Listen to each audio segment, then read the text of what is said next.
சபரிமலைக்கு போகிறதா இருந்தேன்னா 41 நாள் மண்டல விரதம் எடுத்து, ஒரு மண்டலம் சொன்னால் 41 நாள் விரதம் எடுத்து அதுக்கப்புறம் தான் போவாங்க.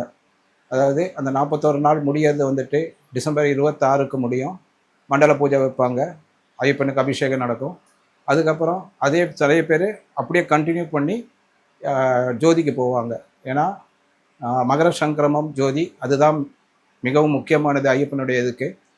அப்போ முதல்ல போனது வந்து மண்டல காலமும் மகர விளக்கு டைம் தான் போயிட்டு இருந்தாங்க. அதுக்கப்புறம் இப்போ வந்துட்டு மாதத்துல 5 நாள் வந்துட்டு நட திறக்குது. ஸோ நிறைய பேர் போயிட்டு இருக்காங்க. சென்னையில் வந்த முதல் கோவில் இதானதால் நிறைய ஐயப்பன் மகள் இங்கே வந்து தான் மாலை போடுவாங்க. அதுக்கப்புறம் இப்போ நிறைய கோவில்கள் பக்கத்து வந்துருக்கு. அடையாறு, மடிப்பாக்கம், இந்த மாதிரி நிறைய இடத்துல கோவில் வந்து இருக்குது.